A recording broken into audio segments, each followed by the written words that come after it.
Hi friends, ഇന്ന് നമ്മൾ +1 ഫിസിക്സിലെ first chapter ആയിട്ടുള്ള യൂണിറ്റ്സ് ആൻഡ് മെഷർമെൻറ്റ്സിലെ ഡൈമെൻഷൻ എന്ന് പറയുന്ന ഇമ്പോർട്ടൻ്റ് ആയിട്ടുള്ള സെഷനിലെ കുറച്ച് ചോദ്യങ്ങളാണ് നമ്മളിന്ന് ഡിസ്കസ് ചെയ്യാൻ പോകുന്നത്. ഡൈമെൻഷൻ വളരെ ഇമ്പോർട്ടൻ്റ് ആയിട്ടുള്ള ഒരു ടോപ്പിക്കാണ് +1 ഫിസിക്സിനകത്ത്. അതായത് എല്ലാ പരീക്ഷയ്ക്കും റിപ്പീറ്റ് ആയിട്ട് ചോദിക്കുന്ന ഒരു ടോപ്പിക്കാണ് ഡൈമെൻഷണൽ കറക്റ്റ്നെസ്സും അതുപോലെ ഡൈമെൻഷണൽ ഇക്വേഷൻ ഡിറൈവ് ചെയ്യാനും പറയുന്ന ചോദ്യങ്ങൾ. അപ്പോൾ നമുക്ക് അതിനകത്തേക്ക് ഒന്ന് കിടക്കാം. ആദ്യം തന്നെ നമുക്ക് ഡൈമെൻഷൻ കുറച്ച് അറിയണം. എന്താണ് ഡൈമെൻഷൻ എന്നുള്ള രീതിയിൽ നമുക്ക് കുറച്ച് കാര്യങ്ങൾ അറിയണം, ചില ക്വാണ്ടിറ്റീസിൻ്റെ. അതിനകത്ത് ബേസ് ആയിട്ടുള്ള ക്വാണ്ടിറ്റീസ് ഞാൻ പറയാം.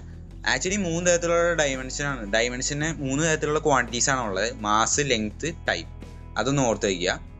അതാണ് മെയിൻ ആയിട്ടുള്ള ഡൈമെൻഷൻ ക്വാണ്ടിറ്റീസ്. ഇനി ഈ നമ്മളെ ഏരിയ, വോളിയം അങ്ങനത്തെ സംഭവങ്ങളില്ലേ, area, volume, density, velocity, acceleration അങ്ങനത്തെ സംഭവങ്ങളില്ലേ ഫിസിക്സിനകത്ത്, അതിന് ഓരോരുത്തരിനും നമുക്ക് ഓരോ ഡൈമെൻഷൻ നമുക്ക് കൊടുക്കാം. ഏരിയ എന്ന് പറയുന്നത് എന്താണ്? 2 ലെങ്ത്തിൻ്റെ മൾട്ടിപ്ലൈ ചെയ്യുമ്പോഴാണ് നമുക്ക് ഏരിയ കിട്ടുന്നത്. സോ L² എന്ന് നമുക്ക് എടുക്കാം. കാരണം ഇവിടെ എമ്മും എല്ലും ടിയും മാത്രമാണ് ഡൈമെൻഷൻ ആയിട്ടുള്ളൂ. മാസ് എന്ന് പറയുന്ന സംഭവം ഏരിയയിൽ തൊടുന്നില്ല, അതുപോലെ ടൈം എന്ന് പറയുന്ന സംഭവം ഏരിയയിൽ തൊടുന്നില്ല. അപ്പോൾ ലെങ്ത്ത് മാത്രമാണ് തൊടുന്നത്. അപ്പോൾ 2 ലെങ്ത്ത് നമുക്ക് ഉണ്ട് ആ ഒരു ഇക്വേഷനകത്ത്. സോ L² നമുക്ക് ഇടാം. വോളിയം അതുപോലെ തന്നെ 3 ലെങ്ത്ത് വരുന്നുണ്ട്. കാരണം ലെങ്ത്ത് ബ്രെഡ്ത്ത് കൂടാതെ തന്നെ ഹൈറ്റ് അതിൻ്റെ ഇക്വേഷനിലേക്ക് വരുന്നത്. ലെങ്ത്തിൻ്റെ ബ്രെഡ്ത്തിൻ്റെ ഹൈറ്റാണ് വോളിയം വരുന്നത്. സോ L³ എന്ന് നമുക്ക് ഇടാം. പിന്നെ അടുത്ത വരുന്ന ക്വാണ്ടിറ്റി എന്ന് പറഞ്ഞാൽ ഡെൻസിറ്റിയാണ്. ഡെൻസിറ്റി എന്ന് പറഞ്ഞാൽ നമുക്കറിയാലോ, മാസ് ബൈ വോളിയം ആണ്. അപ്പോൾ മാസിൻ്റെ നമുക്ക് അറിയാം എം ആണ് അല്ലേ. മാസ് എന്ന് പറയുമ്പോൾ ഒരു എം എന്ന് പറയുന്ന ക്വാണ്ടിറ്റിയിലേക്ക് വീണ്ടും വരണം. ബൈ വോളിയം നമുക്ക് നേരത്തെ അറിയായിരുന്നു L³ ആയിരുന്നു. അപ്പോൾ L³ താഴെ കിടക്കാണല്ലോ, ഫ്രാക്ഷൻ്റെ താഴെ കിടക്കണമെന്ന് അത് മുകളിലേക്ക് പോകുമ്പോൾ മൈനസ് ആവും. സോ ml⁻³ നമുക്ക് കിട്ടും. അങ്ങനെയാണ് അതിൻ്റെ വന്നത്. അതുപോലെ തന്നെയാണ് വെലോസിറ്റി എന്താണ്? ഡിസ്പ്ലേസ്മെൻറ്റ് ബൈ ടൈമാണ് വെലോസിറ്റി. ഡിസ്പ്ലേസ്മെൻറ്റ് എന്ന് പറയുന്നത് ഒരു ലെങ്ത് ആണ്. അതിനോടുകൂടി എന്ത് ഡിവൈഡ് ചെയ്യുമ്പോഴാണ്, ടൈം ഡിവൈഡ് ചെയ്യുമ്പോഴാണ് എന്ത് വരുന്നത്? വെലോസിറ്റി ഇടുന്നത്. L/T.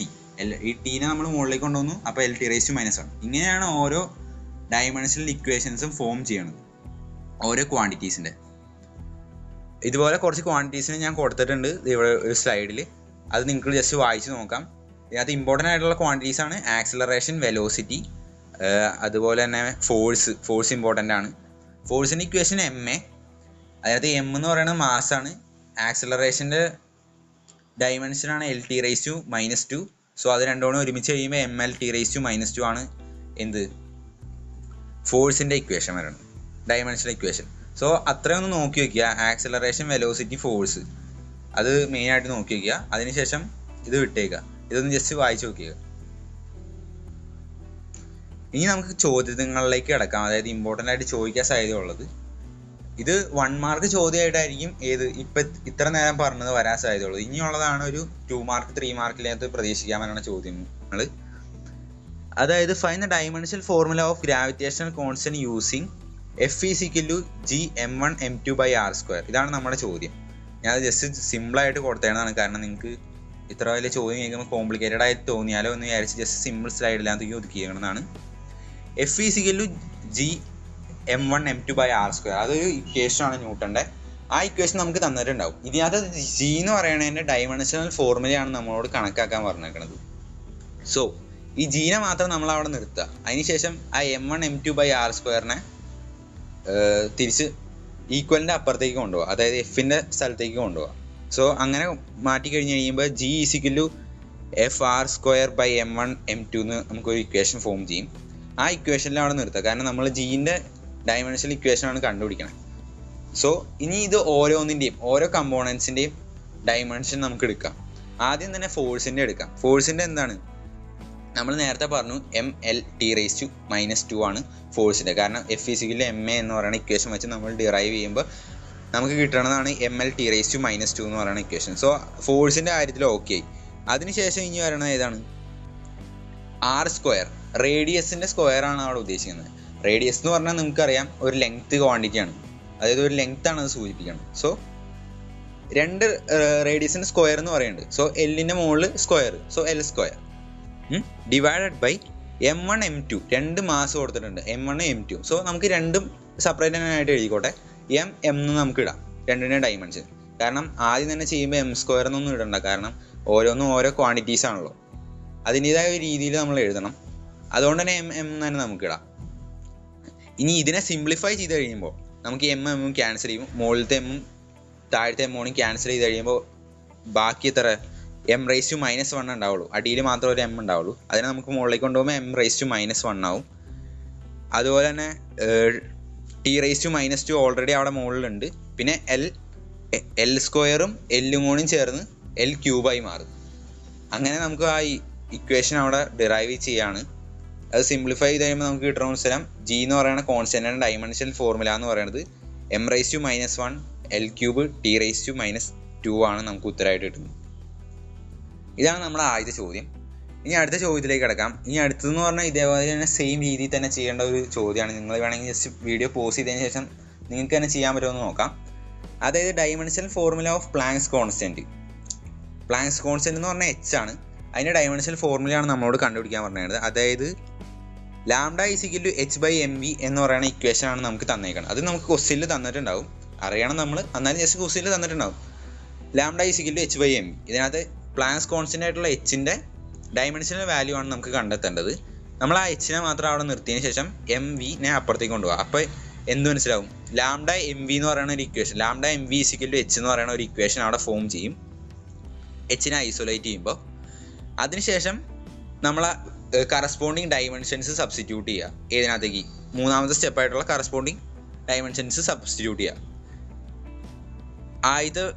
ഇത് ലാംഡയാണ്. ആദ്യത്തെ ക്വാണ്ടിറ്റി എന്ന് പറയുന്നത് ലാംഡയാണ്. ലാംഡ എന്ന് പറയുന്നത് വേവ് ലെങ്ത് ആണ്. വേവ് ലെങ്ത് എന്ന് പറയുമ്പോൾ തന്നെ അവിടെ വരുന്നുണ്ട് ലെങ്ത് L. സോ അവിടെ ഒരു L ആണ് ഉള്ളൂ ഡൈമെൻഷനായിട്ട്. അതിനുശേഷമുള്ളത് M ആണ്, മാസ്. സോ മാസ് M അത്ര എഴുതിയാൽ മതി. പിന്നെ വരുന്നത് വെലോസിറ്റിയാണ്. വെലോസിറ്റിയുടെ നേരത്തെ നമ്മൾ പഠിച്ചതാണ് L⁻⁻1, അല്ലെങ്കിൽ നിങ്ങൾക്ക് ജസ്റ്റ് സൈഡിലോട്ട് ചെയ്ത് നോക്കാം എങ്ങനെയാണ് വന്നതെന്ന്. ഡിസ്പ്ലേസ്മെൻറ്റ് ബൈ ടൈം ചെയ്താൽ മതി, L⁻⁻1 തന്നെ നമുക്ക് കിട്ടും. അങ്ങനെ ചെയ്ത് കഴിയുമ്പോൾ നമുക്ക് വീണ്ടും നമ്മൾ എന്ത് ചെയ്യണം? സിംപ്ലിഫൈ ചെയ്യണം. ഇതിനെല്ലാത്തിനും ഒന്ന് ജസ്റ്റ് യോജിപ്പിച്ച് നോക്കുക, അല്ലെങ്കിൽ ഫ്രാക്ഷൻ ആണെങ്കിൽ കട്ട് ചെയ്ത് നോക്കുക. ഇവിടെ ഫ്രാക്ഷൻ ഒന്നുമില്ല, ജസ്റ്റ് യോജിപ്പിച്ചാൽ മതി. സോ ആദ്യം തന്നെ മാസ് എഴുതണമെന്നാണ് നല്ലത് എല്ലാത്തിനും. അതുകൊണ്ട് തന്നെ ഞാൻ ആദ്യം മാസാണ് എഴുതി. മാസ് ലെങ്ത് ടൈം എന്ന് പറഞ്ഞ ഓർഡറിൽ എഴുതുന്നതായിരിക്കും നല്ലത്. അതുകൊണ്ട് തന്നെ mL² t⁻⁻1 നമുക്ക് എഴുതാം. അത്രേ ഉള്ളൂ പ്ലാങ്ക്സ് കോൺസ്റ്റന്റ്. ഇത് വളരെ സിമ്പിളായിട്ടുള്ള ചോദ്യമാണ്, സുഖമായിട്ട് മാർക്ക് മേടിക്കാം. ഇനി അടുത്ത സെക്ഷനിലേക്ക് കിടക്കാം. ഈ ഡൈമെൻഷൻ്റെ ചോദ്യങ്ങളിലുള്ള രണ്ടാമത്തെ സെക്ഷനാണ് checking dimensional correctness. Dimensional correctness, ഒരു ഇക്വേഷൻ തന്നിട്ട് അതിൻ്റെ ഡൈമെൻഷണൽ കറക്റ്റ്നെസ് ചെക്ക് ചെയ്യാൻ വേണ്ടിയുള്ള ചോദ്യം ചോദിക്കാറുണ്ട്. രണ്ടാമത്തെ സെക്ഷനാണ് നമ്മുടെ S = ut + ½ at² എന്നാണ് നമ്മുടെ ഫോർമുല. ഇതേപോലെ തന്നെ നമുക്ക് v² = u² + 2as നമുക്ക് ഇടാം. അതായത് v = u + at എന്ന് പറയുന്ന ഫോർമുല ഉണ്ട്. അങ്ങനത്തെ ഓരോ ഫോർമുലാസ് ഉണ്ട്. അതൊക്കെ വെച്ച് നമുക്ക് ചോദ്യങ്ങൾ വരാം. ഇപ്പം ഞാൻ തൽക്കാലം S = ut + ½ at² എന്ന് പറയുന്ന ഇക്വേഷൻ വെച്ച് അതിൻ്റെ ഇക്വേഷൻ ഡൈമെൻഷണൽ കറക്റ്റ്നെസ് ചെക്ക് ചെയ്യാണ്. സോ ആദ്യത്തെ സ്റ്റെപ്പ് എന്ന് പറഞ്ഞാൽ ആദ്യത്തെ ക്വാണ്ടിറ്റി നമുക്ക് ആദ്യം തന്നേണ്ട S ആണ്. എസിൻ്റെ ഡൈമെൻഷൻ എന്താണ്? ലെങ്ത് ആണ്. S എന്ന് പറഞ്ഞാൽ ഡിസ്പ്ലേസ്മെൻ്റ് ആണ്, അല്ല ഡിസ്റ്റൻസ് ആണ് ഉദ്ദേശിക്കുന്നത് S എന്ന് പറയുന്നത്. അപ്പോൾ അതിൻ്റെ ക്വാണ്ടിറ്റി, അതിൻ്റെ ഡൈമെൻഷൻ എന്ന് പറയുന്നത് ലെങ്ത് ആണ്, ഡിസ്റ്റൻസ് ആണല്ലോ. അതിനുശേഷം വരണമെന്നാണ് ut, അല്ലേ? അതായത് velocity into time, initial velocity into ടൈമാണ് ut എന്ന് പറയുന്നത്. വെലോസിറ്റി നമുക്ക് എന്തെടുക്കാം? L⁻⁻1 എന്ന് എടുക്കാം. അതുപോലെ t എന്ന് പറഞ്ഞ ഒരു ഇത് കൂടി ഉണ്ടാവും, ഒരു ക്വാണ്ടിറ്റി കൂടി ഉണ്ടാവും. ടൈമും അവിടെ ഉണ്ടല്ലോ, ut ആണല്ലോ. സോ L⁻⁻1 t എന്ന് പറയും. ഈ t⁻⁻1 t കൂടി വന്നു കഴിയുമ്പോൾ ക്യാൻസൽ ആയി പോകും t. സോ L എന്ന് മാത്രമാകും. അപ്പോൾ അവിടെ L കിട്ടി നമുക്ക്. അതുപോലെ തന്നെ ½ at². ഹാഫ് എന്ന് പറയുന്നത് ഒരു കോൺസ്റ്റൻ്റ് ആയതുകൊണ്ട് നമുക്ക് അതിൻ്റെ ഡൈമെൻഷൻ ഇല്ല, കോൺസ്റ്റൻറ്റിന് ഡൈമെൻഷൻ ഇല്ല. സോ അതിന് ശേഷമുള്ളത് at² ആണ്. ആക്സിലറേഷൻ ആണ് L⁻⁻2. നമുക്ക് അല്ലെങ്കിൽ ചെയ്ത് നോക്കാം. അതിനുശേഷം t² ആണ് പറഞ്ഞത്, L⁻⁻2 t². So t⁻⁻2 t² ക്യാൻസലായി L എന്ന് പറഞ്ഞ ഉത്തരം. ഇവിടെ ഞാൻ വിട്ടുപോയ കാര്യം പ്രിൻസിപ്പിൾ ഓഫ് ഹോമോജനിസിറ്റി ആണ് നമ്മളിവിടെ അപ്ലൈ ചെയ്യുന്ന കാര്യം. അത് ജസ്റ്റ് ഒന്ന് ഓർത്തിരിക്കുക. കാരണം ഒരു 3 മാർക്കിൻ്റെ ചോദ്യമാണെങ്കിൽ 2 മാർക്ക് ഈ ഇക്വേഷനും അതുപോലെ തന്നെ ഇതിൻ്റെ പ്രിൻസിപ്പിൾ, അത് അപ്ലൈ ചെയ്യുന്ന പ്രിൻസിപ്പിൾ ഏതാണെന്ന് ചോദിച്ചു കഴിഞ്ഞാൽ ഹോമോജനിസിറ്റി പ്രിൻസിപ്പിളാണ് ഇത് അപ്ലൈ ചെയ്യാൻ, അതായത് കറക്റ്റ്നെസ് ചെക്ക് ചെയ്യാൻ വേണ്ടി ഉപയോഗിച്ചിരിക്കുന്നത്. ഹോമോജനിസിറ്റി പ്രിൻസിപ്പിൾ നമ്മൾ വേറൊരു വീഡിയോയിൽ ചെയ്തിട്ടുണ്ട്. അതായത് ഈ യൂണിറ്റ് 1 ഫുൾ നമുക്ക് കവർ ചെയ്യാൻ പറ്റിയിട്ടില്ലല്ലോ ഈ ഒരു വീഡിയോയിൽ. സോ ആ ഒരു വീഡിയോയിൽ നമ്മൾ അത് എക്സ്പ്ലെയിൻ ചെയ്യുന്നതാണ്. ആ വീഡിയോ കാണാൻ താല്പര്യമുള്ള ഡിസ്ക്രിപ്ഷൻ ബോക്സിൽ ഞാൻ ലിങ്ക് കൊടുത്തേക്കാം. സോ ഞാൻ അടുത്ത ക്വസ്റ്റ്യനിലേക്ക് കിടക്കാം. ഇതേപോലെ തന്നെ ഒരു ക്വസ്റ്റ്യൻ ചെയ്തിട്ട് നമുക്ക് അടുത്ത സെക്ഷനിലേക്ക് കാണാം. ജസ്റ്റ് ഒരു ചെറിയൊരു ചോദ്യം ചിലപ്പോൾ വരാൻ സാധ്യതയുണ്ട്. അതായത് രണ്ട് energies, potential energy and kinetic energy. നമുക്കറിയാം കൈനറ്റിക് എനർജിയുടെ ഫോർമുലയാണ് ½mv², അതുപോലെ പൊട്ടൻഷ്യൽ എനർജിയുടെ ഫോർമുലയാണ് mgh. ഇത് രണ്ടും സെയിം ആണ്, അത് ഡൈമെൻഷനലി സെയിം ആണ് എന്നാണ് നമുക്ക് പ്രൂവ് ചെയ്യേണ്ടത്. സോ കൈനറ്റിക് എനർജിയുടെ ഇക്വേഷൻ ആയിട്ടുള്ള ½ ഹാഫ് നമുക്ക് കളയാം, കാരണം കോൺസ്റ്റന്റ് ആണ്. ആയത് സ്റ്റെപ്പ് അതാണ്. അത് കഴിഞ്ഞിട്ട് mv², മാസിന്റെ ഡൈമെൻഷൻ m തന്നെ, വിയുടെ ഡൈമെൻഷൻ LT⁻⁻1, ഒരു സ്ക്വയർ ഉണ്ട്. സോ ഹോൾ സ്ക്വയർ ആണ് ഇടുന്നത്, കാരണം അത് ടിക്ക് മാത്രമായിരിക്കില്ല ബാധകം, എല്ലിനും ബാധകമായിരിക്കും. സോ എല്ലിനും ടീനും ബാധകമായിട്ടുള്ള രീതിയിൽ ഹോൾ സ്ക്വയർ ഇടുക. എന്നിട്ട് അത് വീണ്ടും ഉള്ളിലേക്ക് ഇടുന്ന സമയത്ത് എന്താവും, L²T⁻⁻1 എന്നാവും, അല്ല L²T⁻2 എന്നാവും. സോ നമുക്ക് എന്ത് കിട്ടും, mL²T⁻2 എന്ന് പറയുന്ന ഒരു ഇക്വേഷൻ നമുക്ക് ഫോം ചെയ്യും. അതാണ് ആ സൈഡിൽ കിട്ടിയിരിക്കുന്നത്. ഇത് തന്നെ നമുക്ക് ഇപ്പുറത്തെ സൈഡിലും കിട്ടുന്നുണ്ടോന്നാണ് നമുക്ക് ചെക്ക് ചെയ്യേണ്ടത്. സോ ഇപ്പുറത്തെ സൈഡിലേക്ക് കിടക്കുമ്പോൾ mgh ആണ്. നമുക്ക് കാണുമ്പോൾ ചിലപ്പോൾ തോന്നും ഇത് ശരിയാവില്ല എന്ന്, പക്ഷെ ഇത് ശരിയാവും. കാരണം m എന്ന് പറയുന്നത് മാസ് തന്നെയാണ്. സോ മാസ് അവിടെ മാറ്റി വെച്ചേക്കാം, dimension.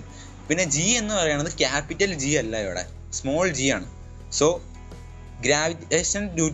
Acceleration due to gravity ആണ് ഇവിടെ ഉദ്ദേശിച്ചിരിക്കുന്നത്. ആക്സിലറേഷൻ ഡ്യൂ ടു ഗ്രാവിറ്റിക്ക് നമുക്ക് എന്ത് ചെയ്യാം, ആക്സിലറേഷൻ്റെ തന്നെ ഡൈമെൻഷൻ നമുക്ക് ഇവിടെ അപ്ലൈ ചെയ്യാം. കാരണം LT⁻2 എന്ന് പറയുന്ന ഡൈമെൻഷൻ തന്നെ ഇവിടെ അപ്ലൈ ചെയ്യാം. സോ അത് അപ്ലൈ ചെയ്തു. അതിനുശേഷം ഇവിടെ എന്തുട്ടാ h ആണ് കൊടുത്തതാണ്, LT⁻2 പിന്നെ ഒരു h എന്ന് പറഞ്ഞാൽ എന്താണ്, ഹൈറ്റ് ഒരു ലെങ്ത് ആണ്. അപ്പോൾ അതുകൊണ്ട് ആഡ് ചെയ്യാം. അപ്പോൾ എന്ത് വരും, സെയിം ഇക്വേഷൻ തന്നെ ഇപ്പുറത്തും വരും. അതായത് mL²T⁻2 എന്ന് പറയുന്ന ഇക്വേഷൻ, അതായത് LHS = RHS എന്ന് നമുക്ക് ഇപ്പോൾ തന്നെ പ്രൂവ്ഡ് ആണ്. സോ ഇതൊരു ഡൈമെൻഷനലി കറക്റ്റ് ആയിട്ടുള്ള ഇക്വേഷൻ ആണ്. ഇതൊരു ചെറിയ കണക്കാണ്. ഇത് രണ്ടുമാണ് ഇവിടെ നിന്ന് മെയിനായിട്ട് ഞാൻ എടുത്തേക്കുന്നത്. ഇതേ രീതിയിൽ തന്നെ നമുക്ക്, ഞാൻ നേരത്തെ പറഞ്ഞല്ലോ, v² = u² + 2as, അതൊക്കെ നമുക്ക് ഇതേ രീതിയിൽ തന്നെ ചെയ്ത് നോക്കാം.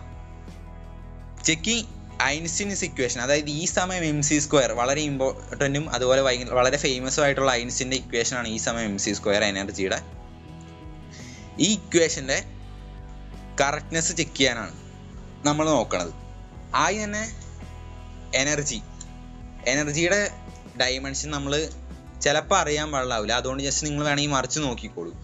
കാരണം എനർജിയുടെ ഇക്വേഷൻ ഡൈമെൻഷൻ എന്ന് പറയുന്നത് mL²T⁻2 ആണ്. നമ്മളിപ്പോൾ ഡിറൈവ് ചെയ്തത് തന്നെയാണ് ഇക്വേഷൻ, എന്നാലും കാണാപ്പാടം ചിലപ്പോൾ പഠിച്ചിട്ടുണ്ടാവില്ല. അതായത് കൈനറ്റിക് എനർജിയും പൊട്ടൻഷ്യൽ എനർജിയും ഡിറൈവ് ചെയ്തുല്ലോ, അതായത് mL²T⁻2. അത് തന്നെയാണ് E എന്ന് പറയുന്നത് ഇവിടെ ഉദ്ദേശിക്കുന്നത്. എനർജി എല്ലാം സെയിം തന്നെയാണ്.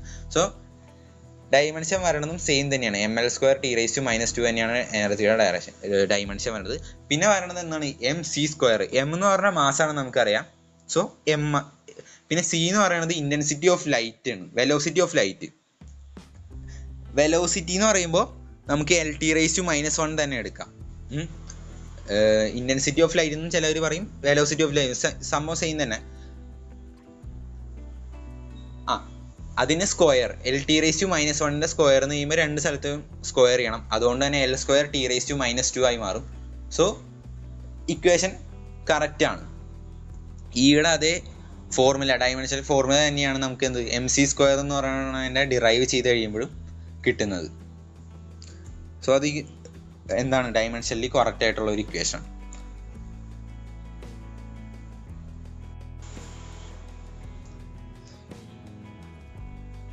ഇനി നമുക്ക് ഈ ഡൈമെൻഷണൽ ഇക്വേഷൻ്റെ മൂന്നാമത്തെ സെക്ഷനിലേക്ക് കിടക്കാം. മൂന്നാമത്തെ സെക്ഷനാണ് വെരി ഇമ്പോർട്ടൻ്റ് ആയിട്ടുള്ള സെക്ഷൻ.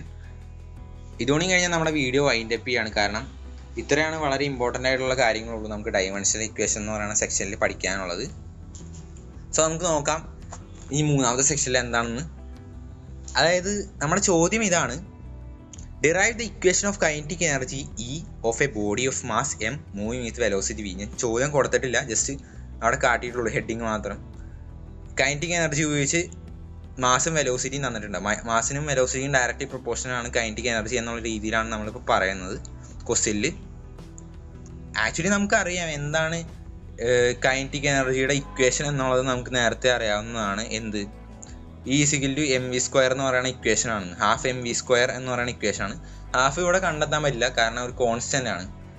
സോ k ആണ്. ഓക്കെ, നമുക്ക് എന്തായാലും ഇപ്പം തന്നേക്കണത് വെച്ച് നമുക്ക് കണ്ടെത്താൻ നോക്കാം, ശ്രമിച്ചു നോക്കാം. ഇവിടെ തന്നേക്കുന്നത് മാസും വെലോസിറ്റിയും is directly proportion to mv. So എമ്മിന് ഞാൻ ഒരു എക്സ് എന്ന് പറയുന്ന പവറും വിക്ക് വൈ എന്ന് പറയുന്ന പവറും ഇട്ട് കൊടുക്കുകയാണ്. അതിനുശേഷം ഈ പ്രപ്പോർഷണാലിറ്റി സൈൻ കളയാൻ വേണ്ടി ഈസ് ഡയറക്ട്ലി പ്രപ്പോർഷൻ എന്നാണല്ലോ പറയണേ, അതിനുവേണ്ടി ഞാൻ ഒരു കെ എന്ന് പറയുന്ന ഒരു കോൺസ്റ്റന്റ് വെച്ച് മൾട്ടിപ്ലൈ ചെയ്യുകയാണ്. അപ്പോൾ ആ കോൺസ്റ്റന്റ് നമ്മൾ ഇൻട്രൊഡ്യൂസ് ചെയ്ത് കഴിഞ്ഞു.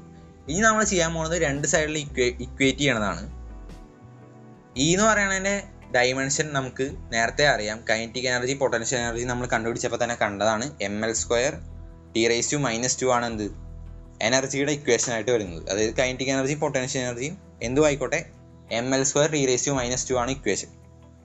സോ അത് നമ്മൾ ആദ്യം എഴുതുക ഇ എന്ന് പറയുന്നതിൻ്റെ സൈഡിൽ. അതാണ് നമ്മുടെ LHS. ഇനി RHS ആണ് നമ്മൾ ഇക്വേറ്റ് ചെയ്യേണ്ടത്. RHSനകത്ത് നമുക്ക് കിടക്കുന്നത് എന്തൊക്കെയാണ്? കെ m⁻x v⁻y ആണ് നമുക്ക് RHSനകത്ത് കിടക്കണത്. ഇതിനകത്ത് കെ ഒരു കോൺസ്റ്റന്റ് ആണല്ലോ, കോൺസ്റ്റന്റിന് ഡൈമെൻഷനിൽ ഒരു പങ്കുമില്ല. സോ ആ കോൺസ്റ്റന്റിനെ അങ്ങോട്ട് മാറ്റിയേക്കാം. കോൺസ്റ്റന്റിനകത്ത് ഒരു പങ്ക് ഒന്നും ചെയ്യാൻ പറ്റില്ല നമുക്ക് കോൺസ്റ്റന്റിന് ഡൈമെൻഷനിൽ. അതൊരു ലിമിറ്റേഷൻ ആണ് ആക്ച്വലി ഡൈമെൻഷനൽ ഇക്വേഷൻ്റെ. നമുക്ക് കറക്റ്റ്നെസ് ചെക്ക് ചെയ്യാനൊക്കെ നമ്മൾ ഉപയോഗിക്കാത്തത് എന്താണെന്ന് വെച്ചാൽ ഈ ഒരു കോൺസ്റ്റന്റിനെ നമുക്ക് ഡൈമെൻഷനൽ ഇക്വേഷനിൽ കാണുന്നേ ഇല്ല, കണക്കാക്കുന്നേ ഇല്ല. സോ കോൺസ്റ്റന്റിനെ അങ്ങോട്ട് മാറ്റിയേക്കാം. അതിനുശേഷം ബാക്കിയുള്ളത് എന്താണ്? m⁻x v⁻y ആണ്. ഇതിനകത്ത് എം എന്ന് പറയുന്നത് മാസമാണല്ലോ, നമുക്കറിയാം. മാസിന് എം എന്ന് തന്നെ നമുക്ക് വിശേഷിപ്പിക്കാം. ml t ആ 3 സെക്ഷനിനകത്ത് എം തന്നെയാണ് നമുക്ക് ഇവിടെ വരുന്നത്. വെലോസിറ്റിക്കോ അങ്ങനെ കൊടുക്കാൻ പറ്റും. വെലോസിറ്റിയുടെ ഡൈമെൻഷൻ എന്താണ്? Lt⁻1 ആണ് വെലോസിറ്റിയുടെ ഡൈമെൻഷൻ. സോ അത് നമുക്കൊന്ന് സബ്സ്റ്റിറ്റ്യൂട്ട് ചെയ്ത് നോക്കാം. അപ്പോൾ എന്ത് വരും? m⁻x മാസിൻ്റെ സ്ഥാനത്ത് എം കൊടുത്തു, മാസിൻ്റെ ഡൈമെൻഷൻ ആയിട്ടുള്ള എം കൊടുത്തു. അപ്പോൾ m⁻x ആയി.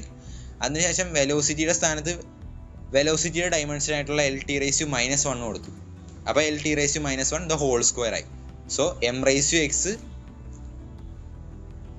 Lt⁻1 ഹോൾ സ്ക്വയർ അല്ല കേട്ടോ, Lt⁻1 the whole raise to y ആയി മാറി.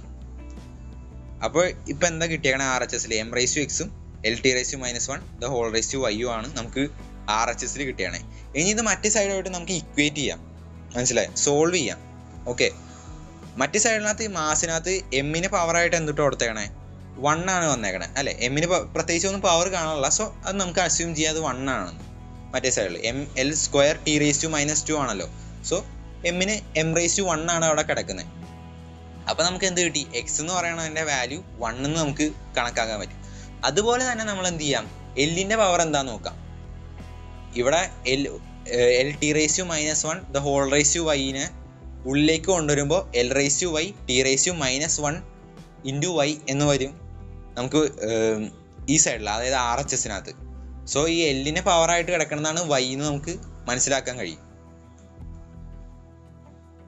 LHSൽ എന്താണ് നമുക്ക് എല്ലിന് പവറായിട്ട് കിടക്കണേ? 2 ആണ് പവറായിട്ട് കിടക്കണത്. സോ മറ്റേ സൈഡിൽ എല്ലിന് പവറായിട്ട് കിടക്കുന്നത് y ആണ്. അപ്പോൾ y-യും 2-ഉം ഈക്വൽ ആണെന്നാണ് അർത്ഥം. സോ x = 1 എന്ന് നമുക്ക് കിട്ടി, y = 2 എന്നും കിട്ടി.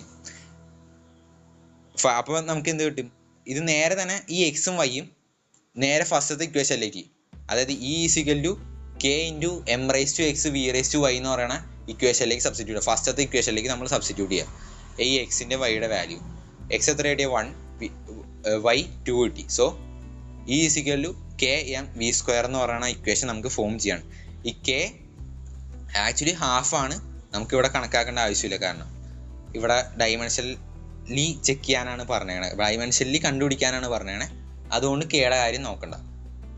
mv² നമുക്ക് കിട്ടി. ഇതാണ് പ്രൂവ് ചെയ്തു. നമ്മൾ ആ ചോദ്യത്തിനുള്ള ഉത്തരം കിട്ടി. ഇനി ഇതുപോലെ തന്നെ ഇത് മനസ്സിലായില്ലെങ്കിൽ ജസ്റ്റ് ഒന്ന് ബാക്ക് അടിച്ച് കാണുക. അല്ലെങ്കിൽ ഈ അടുത്ത ചോദ്യം കൂടി പറഞ്ഞു കഴിയുമ്പോൾ നിങ്ങൾക്ക് മനസ്സിലാവും. ഇത് ജസ്റ്റ് ഒന്ന് ക്ലിക്ക് ആവാൻ കുറച്ച് ടൈം എടുക്കും. സിമ്പിൾ പെൻഡുലം, അതിനെന്തായാലും നിങ്ങൾക്ക് മനസ്സിലാവും. സിമ്പിൾ പെൻഡുലത്തിൻ്റെ ഫോർമുല ഡിറൈവ് ചെയ്യാണ്. ലാസ്റ്റത്തെ ഫോർമുല ആയിട്ടുള്ള k√L/G എന്ന് പറയുന്ന ഫോർമുല നമ്മൾ ഡിറൈവ് ചെയ്യുകയാണ്. പ്രാക്ടിക്കൽ വർക്ക് ഉണ്ടാവും, അവിടെ നമ്മൾ കണ്ടിട്ടുണ്ടാവും ഈ ഫോർമുല k√L/G എന്ന് പറയുന്നത്.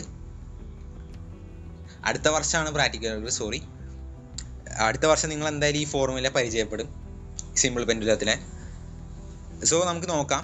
ആദ്യം തന്നെ നമുക്ക് തന്നിട്ടുണ്ട് ചോദ്യത്തിൽ എന്താ തന്നേക്കണമെന്ന് ജസ്റ്റ് ഒന്ന് ഞാൻ ചോദ്യം വായിക്കാം കേട്ടോ. ഇത് ഞാൻ ജസ്റ്റ് കൊടുത്തിട്ടുള്ളൂ, ജസ്റ്റ് ചെറുതായിട്ട് കൊടുത്തിട്ടുള്ളൂ ചോദ്യം, ടൈറ്റിൽ മാതിരി. ആസ് എ ചോദ്യമാണ്, derive the expression for period of oscillation of simple pendulum using method of dimension. Method of dimension ഉപയോഗിച്ച് time period of oscillation of simple pendulum ആണ് നമുക്ക് കണ്ടുപിടിക്കാൻ പറയുന്നത്. ടൈം പീരീഡ് ഓഫ് ഓസിലേഷൻ, അതായത് T ആണ് നമുക്ക് കണ്ടുപിടിക്കേണ്ടത്. മെത്തേഡ് ഓഫ് ഡൈമെൻഷൻ ഉപയോഗിച്ച്. ഇത് ജസ്റ്റ് ചെറുതായിട്ടൊരു ലോജിക്ക് നമുക്ക് ഉപയോഗിക്കണം. ഒരു സിമ്പിൾ പെൻഡുലം നമ്മൾ മനസ്സിൽ സങ്കല്പിക്കുക.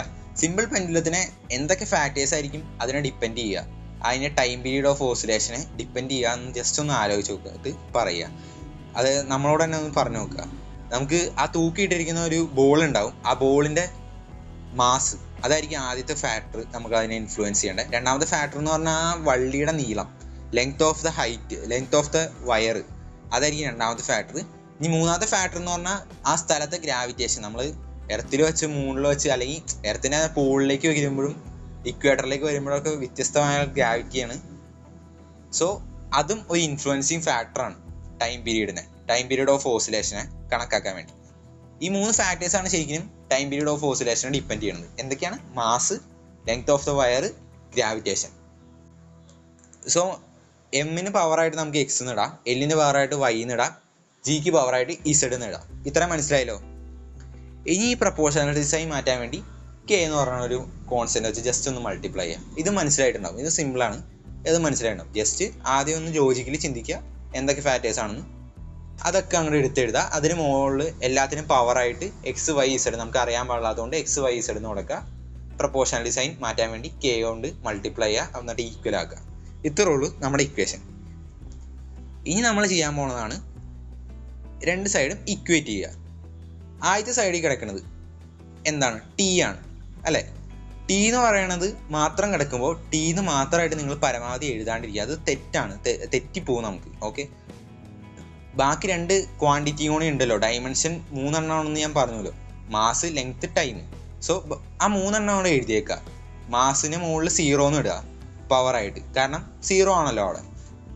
ലെങ്ത്തിന് മുകളിലും 0 തന്നെ ഇടുക, കാരണം ഇവിടെ 0 തന്നെയാണ്. ടി മാത്രം 1 എന്ന് കൊടുക്കുക, പവർ 1 ആണ്. അല്ലെങ്കിൽ ടീന് പവർ കൊടുത്തില്ലെങ്കിലും കുഴപ്പമില്ല, ടീന്ന് മാത്രമായിട്ട് എഴുതുക. അതിനുശേഷം അപ്പുറത്തെ സൈഡിലേക്ക് കിടക്കുക, അതായത് ആർ എച്ച് എസിലേക്ക് കിടക്കുക. ആർ എച്ച് എസിൽ നോക്കുമ്പോൾ കെ ആണ് ആദ്യം കിടക്കണേ, കെ നമുക്ക് നോക്കണ്ട ആവശ്യമില്ല. അത് കഴിഞ്ഞിട്ട് എം റൈസ് ടു എക്സ്, മാസിൻ്റെ ഡൈമെൻഷൻ എം തന്നെയാണ്, so M raise to X എന്ന് തന്നെ നമുക്ക് ഇടാം. അതിനുശേഷം കിടക്കുന്നതാണ് ലെങ്ത്തിൻ്റെ ഡൈമെൻഷനും എൽ തന്നെയാണ്, so L raise to Y എന്ന് തന്നെ നമുക്ക് ഇടാം. അത് കഴിഞ്ഞിട്ട് കിടക്കുന്നതാണ് ആക്സിലറേഷൻ ഡ്യൂ ടു ഗ്രാവിറ്റി അഥവാ ജി. അതിന് നമുക്ക് ആക്സിലറേഷൻ്റെ അതേ ഡൈമെൻഷൻ തന്നെയാണെന്ന് ഞാൻ നേരത്തെ പറഞ്ഞിട്ടുണ്ടായിരുന്നു ഫസ്റ്റ് തന്നെ. അത് തന്നെ നമുക്ക് കൊടുക്കാം. എന്ത്? L T raise to -2. അത് കൊടുത്തതിന് ശേഷം the whole raise to Z എന്നും കൊടുക്കണം. അത് മറക്കരുത്. ഇസഡ് പിന്നെ എഴുതി കഴിഞ്ഞ് കഴിയുമ്പോൾ 2 ആയിട്ടും വായിക്കരുത്. ഇസഡ് ചിലപ്പോൾ നമ്മളങ്ങനെ ചെയ്ത് കഴിഞ്ഞാൽ എക്സാമിന് മാർക്ക് കുറയാൻ സാധ്യതയുണ്ട്, കാരണം ഇസഡും 2 ഒക്കെ ഏകദേശം ഒരേപോലെ കിടക്കണുണ്ട്. എന്തായാലും അതൊന്നും ശ്രദ്ധിച്ചേക്കാം. അത് എന്നിട്ട് L T raise to -2 the whole raise to Z എന്ന് എഴുതിയല്ലോ. ഇത്രയാണ് നമ്മുടെ ഇക്വേഷൻ പറയുന്നത്. ഇനി ഇതിനൊക്കെ നമുക്കൊന്ന് യോജിപ്പിക്കാം. ഇവിടെ കിടക്കണ ഈ ആർ എച്ച് എസ് കിടക്കണ എല്ലാ സംഭവത്തെയും നമുക്കൊന്ന് ജസ്റ്റ് യോജിപ്പിച്ച് കഴിഞ്ഞാൽ എന്ത് കിട്ടും? M raise to X L raise to എന്ത് വരും? ഇവിടെ നിന്നുള്ള ഇസഡും വൈയും കൂടിയും ചേർന്ന് ഇസഡ് പ്ലസ് വൈ എന്ന് പറയും. അതായത് M raise to X L raise to Z plus Y T raise to -2 into Z എന്നും വരും. ആ ഇസഡിനെ എല്ലാം ഉള്ളിലേക്ക് ആക്കിയതാണ് ഞാൻ, വേറെ ഒന്നും ചെയ്തിട്ടില്ല, അതാണ് ആക്കിയത്. ആ സ്റ്റെപ്പ് ഞാൻ ഇവിടെ കൊടുത്തിട്ടില്ല, പക്ഷെ നിങ്ങളൊന്ന് ജസ്റ്റ് എഴുതി നോക്കിയാൽ മതി, അപ്പം നിങ്ങൾക്ക് മനസ്സിലാവും. ഇനി ഇതിനെ ഇത്രയും ചെയ്ത് കിട്ടിയില്ല, നമ്മൾ നേരെ എന്താ ചെയ്യണമെന്ന് വെച്ചാൽ അത് അങ്ങോട്ട് സോൾവ് ചെയ്തേക്കാം. മറ്റേ സൈഡ് അങ്ങോട്ട് നോക്കാം, അതായത് ആർ എച്ച് എസ് നോക്കാം, അല്ല എൽ എച്ച് എസ് നോക്കാം, എൽ എച്ച് എസും ആർ എച്ച് എസും നോക്കാം. എമ്മിന് മുകളിൽ എന്താ കിടക്കണേ നോക്കാം. എമ്മിന് മുകളിൽ 0 ആണ് എൽ എച്ച് എസ് കിടക്കണേ, അപ്പോൾ ആർ എച്ച് എസിൽ എമ്മിന് മുകളിൽ എന്താ കിടക്കണേ? എക്സ് ആണ് കിടക്കണേ. എക്സ് അപ്പോൾ 0 ആയിട്ട് അങ്ങനെ എഴുതിയേക്കാം, എക്സ് ഈക്വൽ ടു 0. ഇനി അടുത്തത് വൈ നോക്കാം. അല്ല, നമുക്ക് എല്ലിൻ്റെ മുകളിൽ അടുത്ത സാധനം എന്താണ്? ഡൈമെൻഷൻ ക്വാണ്ടിറ്റി എന്താണ്? എം കഴിഞ്ഞാൽ എല്ലാണ്. എല്ലിൻ്റെ മുകളിൽ 0 കിടക്കണേ. ഈ സൈഡിൽ എല്ലിൻ്റെ മുകളിൽ എന്തുകൊണ്ട് കിടക്കണേ? വൈ പ്ലസ് ഇസഡ് ആണ് കിടക്കണേ അല്ലേ? Y plus Z equal to 0 എന്ന് നമുക്ക് എഴുതാം. അത് അവിടെ നിൽക്കട്ടെ കേട്ടോ. വൈയും നമുക്ക് കിട്ടിയിട്ടില്ല, ഇസഡും കിട്ടിയിട്ടില്ല. ഏതിനും ഒരെണ്ണം കിട്ടിക്കഴിഞ്ഞതിന് ശേഷം നമുക്ക് അത് കൊണ്ട് പോവാം. അത് കഴിഞ്ഞാൽ ടി ആണ് കിടക്കണേ. ടിയുടെ മുകളിൽ നമ്മുടെ എൽ എച്ച് എസിൽ 1 ആണ് കിടക്കണേ. ആർ എച്ച് എസിൽ എത്രയാണ് കിടക്കണേ? -2 ഇൻറ്റു ഇസഡ് ആണ് കിടക്കണേ. ഈ -2നെ നേരെ താഴ്ത്തിക്ക് കൊണ്ടുപോകാം, അതായത് മൾട്ടിപ്ലിക്കേഷൻ അപ്പുറത്തേക്ക് പോകുമ്പോൾ ഫ്രാക്ഷനായി മാറും. സോ എന്ത് കിട്ടും? -1/2 എന്ന് പറഞ്ഞു കിട്ടും. അപ്പോൾ ഇസഡിൻ്റെ വാല്യൂ നമുക്ക് കിട്ടി -1/2. ഇനി നേരത്തെ നമ്മൾ കണ്ടുപിടിച്ചല്ലോ Z plus Y is equal to 0 എന്ന് നമുക്ക് കണ്ടെത്തിയല്ലോ. ഇതിനകത്ത് ആ ഇസഡിൻ്റെ വാല്യൂ അങ്ങോട്ട് സബ്സ്റ്റിറ്റ്യൂട്ട് ചെയ്ത് നോക്കുക. -1/2 ആണെങ്കിൽ നമുക്ക് പ്രോബബിലി ഗസ് ചെയ്യാൻ പറ്റാവുന്നുള്ളൂ. +1/2 ആയിരിക്കും എന്തായാലും വൈൻ്റെ വാല്യൂ. സോ നമുക്ക് എക്സും വൈയും കിട്ടി, എക്സും വൈയും ഇസഡും കിട്ടി. x = 0, y = +1/2, z = -1/2. അങ്ങനെ 3 വാല്യൂസും കിട്ടി. ഇനി ഒന്നും ചെയ്യാനില്ല, നേരെ സബ്സ്റ്റിറ്റ്യൂഷൻ ആദ്യത്തെ ഇക്വേഷനിലേക്ക് നേരെ വിടുക. അതായത് t = k ഇൻറ്റു, അതായത് കോൺസ്റ്റൻ്റ് ആയിട്ടുള്ള k into m⁻x l⁻y g⁻z. ഇതിനകത്ത് m⁻xന് മുകളിലായിട്ട് 0 എന്ന് കൊടുക്കുക. x 0 ആണ് കിട്ടിയാണ് 0. സോ എമ്മിന് കണക്കാക്കിയ വേണ്ട. അത് കഴിഞ്ഞിട്ട് l⁻y ആണ് കിടക്കണത്. l⁻1/2 എന്ന് വരും. y കിടക്കുമ്പോൾ +1/2 ആണ് വരണേ. സോ 1/2 വരും. 1/2 എന്ന് പറയുന്നത് റൂട്ടാണ് അർത്ഥം. ഒരു വാല്യൂയുടെ മുകളിൽ 1/2 വന്നു കഴിഞ്ഞാൽ, പവറായിട്ട് 1/2 വന്നു കഴിഞ്ഞ് കഴിഞ്ഞാൽ റൂട്ടാണ് അതിനർത്ഥമായിട്ട് വരുന്നത്. അതുപോലെ തന്നെ ജിയുടെ മുകളിൽ വരുന്നത് എന്തായിരിക്കും? -1/2 ആയിരിക്കും. അപ്പോൾ 1/√, ആ വാല്യൂ ആയിരിക്കും എന്ത്? -1/2 വരുമ്പോൾ വരണത്. അപ്പോൾ ഇതെല്ലാം കൂടി ഒന്ന് കൂട്ടി യോജിപ്പിച്ച് എഴുതി കഴിഞ്ഞ് കഴിയുമ്പോൾ എന്ത് കിട്ടും? t = k ഇൻറ്റു √L/g നമുക്ക് കിട്ടും. അത്രേ ഉള്ളൂ നമ്മുടെ സിമ്പിൾ പെൻഡുലത്തിൻ്റെ ഇക്വേഷൻ ആയിട്ട് വരുന്നത്. ഇത് തന്നെയാണ് സിമ്പിൾ പെൻഡുലത്തിൻ്റെ ഇക്വേഷൻ. സോ നമ്മൾ പ്രൂവ് ചെയ്ത് കഴിഞ്ഞു.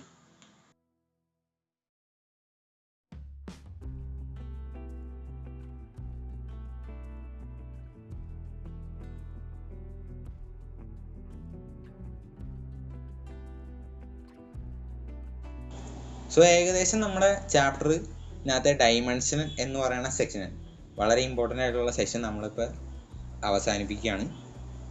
ഇതാണ് ഏകദേശം അതിനകത്ത് പഠിക്കാനുള്ളൂ. ഷുവറായിട്ട് ചോദിക്കാൻ സാധ്യതയുള്ളതും അതുപോലെ റിപ്പീറ്റ് ചെയ്ത് കാണുന്നതുമായിട്ടുള്ള ചോദ്യങ്ങളാണ്. ഒരു 3 ടൈപ്പ് ചോദ്യങ്ങളാണ് നമ്മൾ ഇന്ന് ഡിസ്കസ് ചെയ്തത്. ഇത്ര ഏകദേശം പഠിച്ചു കഴിഞ്ഞാൽ ഡൈമെൻഷൻ എന്ന് പറയുന്ന ഭാഗം ഏകദേശം സെറ്റായിട്ടുണ്ട്. ഇനി ഈ ചാപ്റ്ററിൻ്റെ ഫുൾ വീഡിയോ നമുക്ക് വരും ദിവസങ്ങളിൽ തന്നെ അപ്ലോഡ് ചെയ്യുന്നതാണ്. So stay tuned. Channel subscribe ചെയ്യാൻ മറക്കണ്ട.